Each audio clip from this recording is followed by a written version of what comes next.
A veces, el dolor entra en nuestra vida sin previo aviso, como un visitante no deseado, y nos obliga a enfrentar lo que no estábamos preparados para enfrentar. Mi nombre es Valeria. Tengo 30 años, y esta es la historia de cómo alguien casi destruyó mi vida sin razón alguna. Siempre he sido una persona determinada.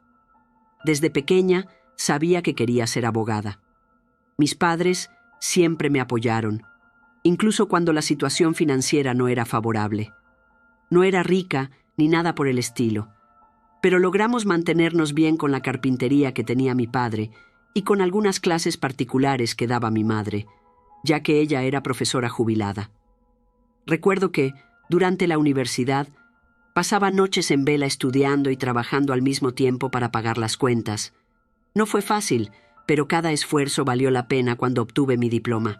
Después de la graduación, empecé a trabajar en una pequeña oficina, pero bien respetada en la ciudad. Al principio, hacía el trabajo más aburrido. Revisaba contratos, hacía peticiones simples, esas cosas que nadie quiere hacer. Pero con el tiempo, fui ganando la confianza de mis jefes y tomando casos más importantes. Recuerdo uno de los primeros casos grandes que tomé. Era un caso de divorcio complicado, donde la esposa, María, estaba luchando por la custodia del hijo contra un exmarido muy influyente y lleno de dinero. Él era de esos tipos que tienen contactos en todos lados y usaba el dinero para conseguir lo que quería. María estaba desesperada, temiendo perder a su hijo. Cuando ella vino a verme, se podía ver la desesperación en sus ojos. Me contó que el exmarido hacía todo lo posible para intimidarla. Incluso amenazaba con usar sus contactos para arruinarle la vida si no desistía de la custodia del niño. Sentí una rabia enorme y decidí que iba a hacer todo lo posible para ayudarla. Pasé semanas trabajando en ese caso, desvelándome, estudiando cada detalle para asegurarme de que María tuviera la mejor oportunidad posible en el tribunal. El juicio fue tenso. El abogado del exmarido era agresivo, pero yo estaba preparada.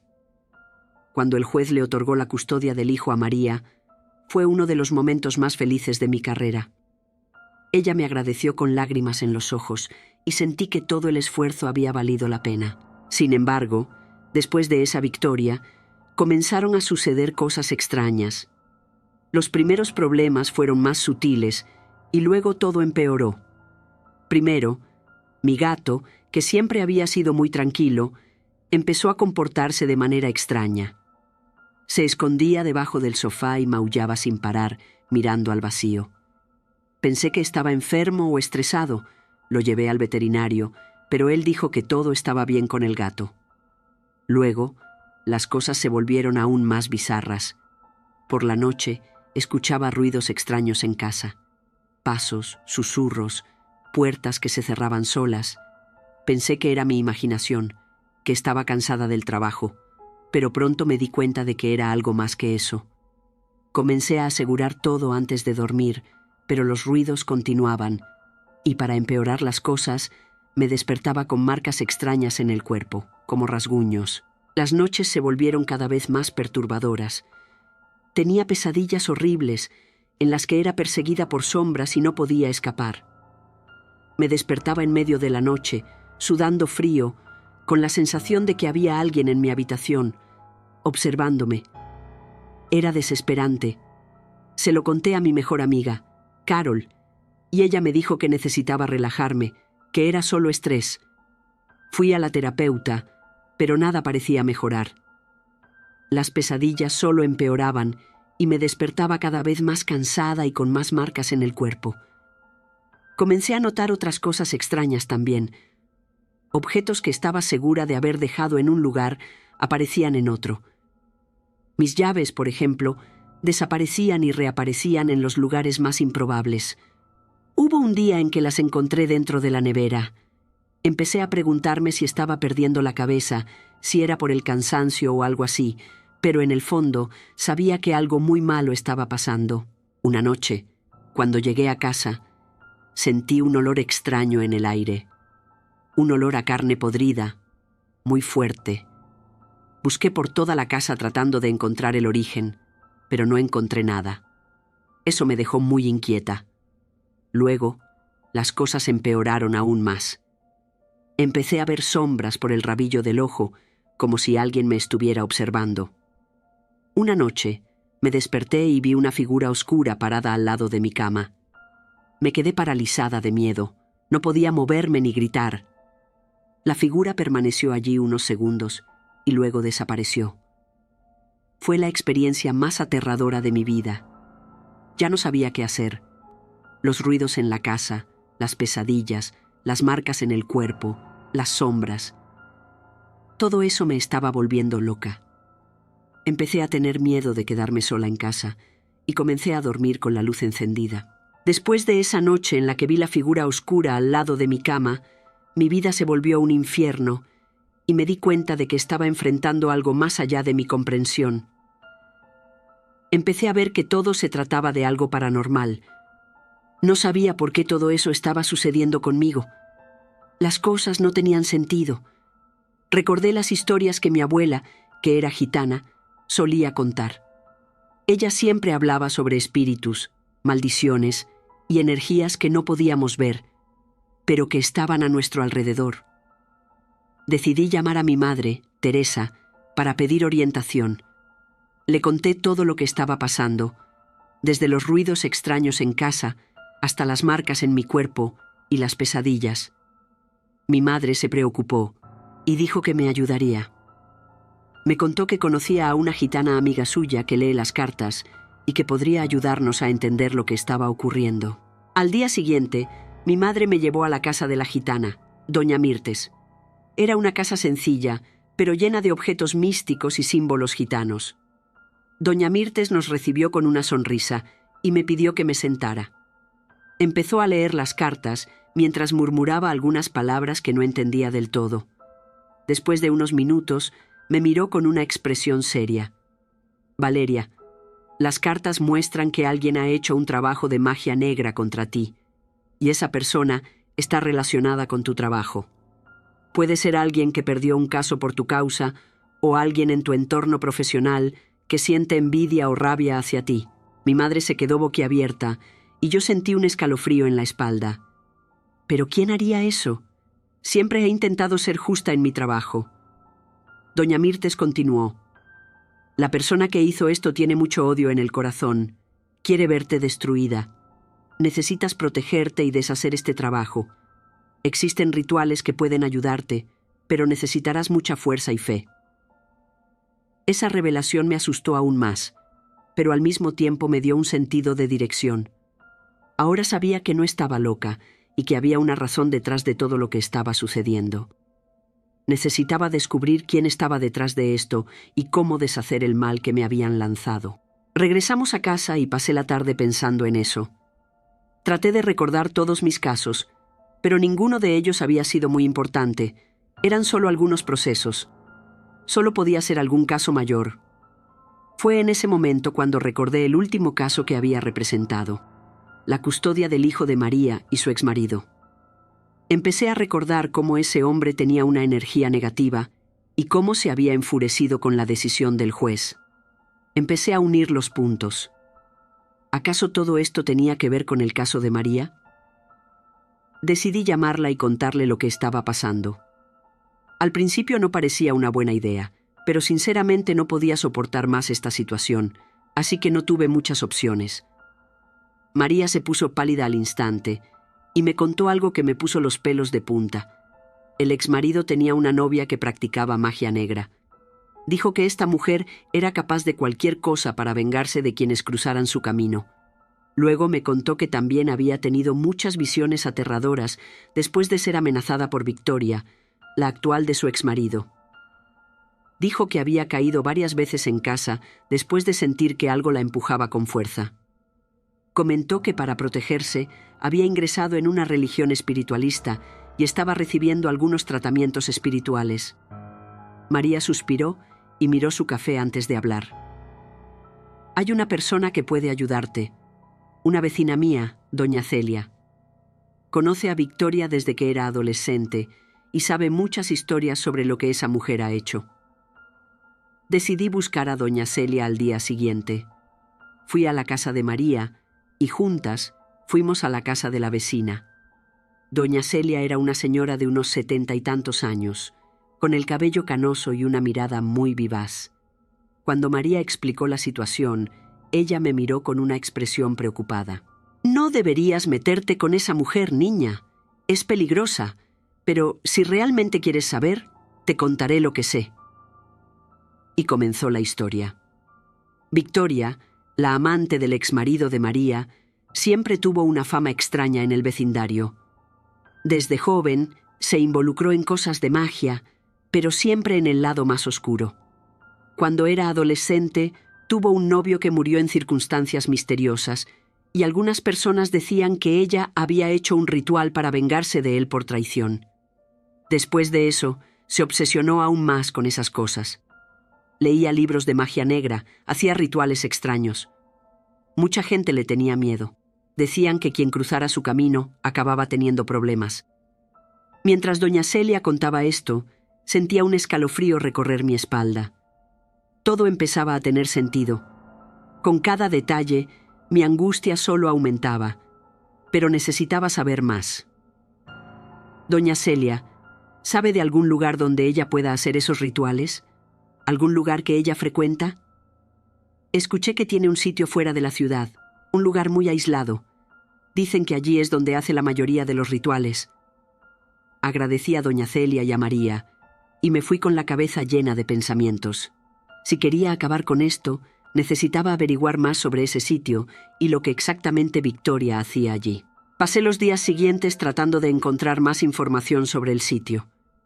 Hablé con algunos contactos en la oficina e incluso contraté a un detective privado para ayudar en la investigación.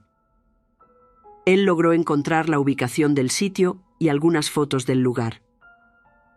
Era realmente aislado, rodeado por una densa vegetación. Decidí que necesitaba verlo con mis propios ojos.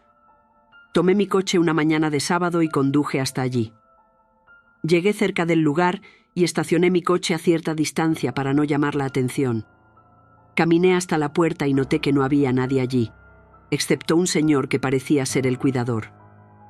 Respiré hondo y decidí acercarme. Al llegar a la puerta, saludé al señor. Era un hombre de edad, con una apariencia sencilla, pero con una mirada atenta. «Hola, buenas tardes. Soy amiga de Victoria y ella me dio la dirección de aquí. Decidí pasar para ver si ella estaba por aquí». Mentí, tratando de sonar convincente. Él me miró con desconfianza por un momento, pero luego pareció calmarse. «Ah, doña Victoria no está aquí ahora. Ella solo viene de vez en cuando, generalmente por la noche».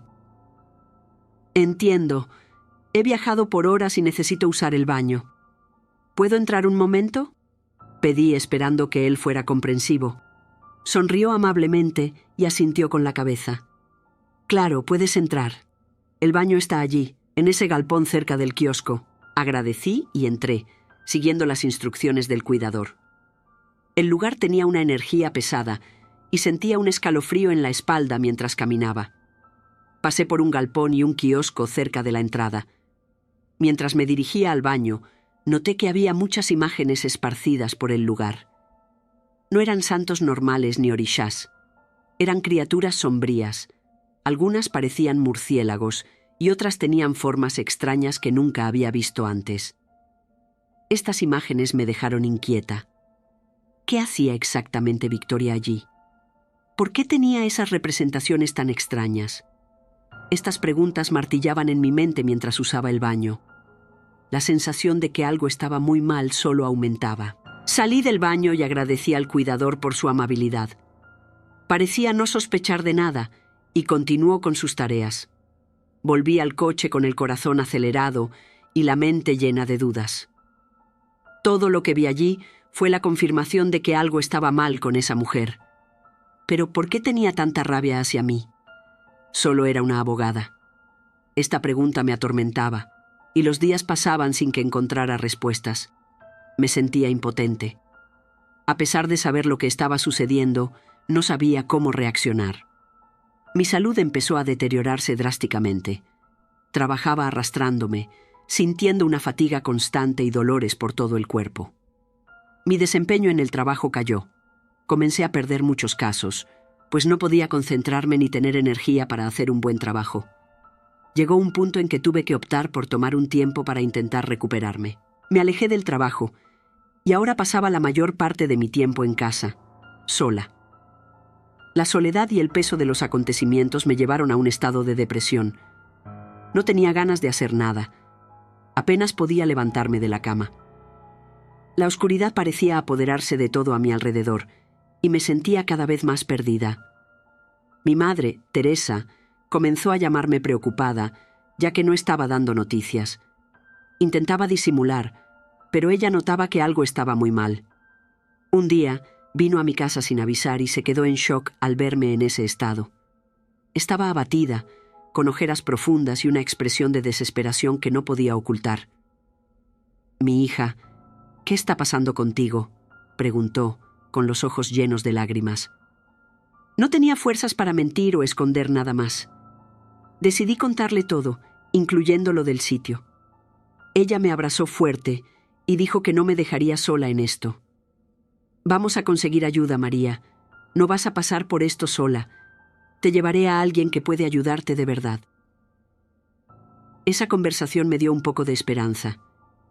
Tal vez todavía hubiera una salida, una manera de acabar con esta tortura. Solo necesitaba creer que había una luz al final del túnel, y con la ayuda de mi madre, tal vez podría encontrar esa luz. Mi madre me llevó nuevamente a la casa de doña Mirtes. Al llegar, mi madre le explicó a la cigana que yo estaba cada vez peor y que algo debía hacerse urgentemente. Doña Mirtes nos recibió con la misma mirada seria y comprensiva de antes. «Dije que el trabajo contra ti era fuerte, María, y por lo que me está contando tu madre, está empeorando. Necesitamos actuar rápido», dijo ella.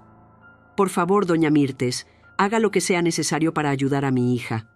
No puede seguir así», imploró mi madre, visiblemente angustiada. Doña Mirtes asintió y dijo que necesitaría hacer un ritual de cierre de cuerpo. «Este ritual limpiará las energías negativas que se enviaron contra ti y cerrará tu cuerpo para que nada más te afecte. Todo lo que esa mujer hizo contra ti volverá a ella», explicó. Estaba desesperada y acepté la ayuda sin pensarlo 2 veces. La cigana cobró una suma considerable por el ritual, pero en ese momento estaba dispuesta a hacer cualquier cosa para liberarme de esa situación. «Comencemos de inmediato», dijo doña Mirtes. Nos llevó a una habitación en la parte trasera de la casa, donde había una mesa llena de velas, hierbas y otros objetos místicos. No recuerdo mucho del ritual. Solo recuerdo sentarme en una silla escuchando una música tranquila de fondo y luego desperté en el coche de mi madre. Ella dijo que me desmayé y que tuvieron que llevarme hasta el coche en brazos porque no despertaba. Doña Mirtes dijo que en los próximos días sentiría mucho sueño, pero que pronto todo volvería a la normalidad y que pronto recibiría noticias de quién me había hechizado. 3 semanas después ya estaba prácticamente normal. Ya no me sentía tan cansada y la depresión se había ido. Decidí volver al trabajo. Llegué a la oficina y pronto fui sorprendida por mi secretaria. «¿Te enteraste, María? Doña Victoria, la mujer de aquel hombre que ganaste en el tribunal, en el caso de la custodia de su hijo». «Sí, sé, ¿qué pasó?». «Ella está en coma en el hospital. La asaltaron y la balearon en el abdomen. Está en estado grave». Me quedé en shock. ¿No es que todo lo que ella me hizo le volvió a ella? No pude sentirme feliz con eso, pero tampoco sentí pena. Al fin y al cabo, era la ley del retorno. Supe días después que se recuperó sin muchas secuelas, pero que estuvo por poco. Me recuperé totalmente, y hasta hoy hago limpiezas espirituales y trabajos de protección cada año.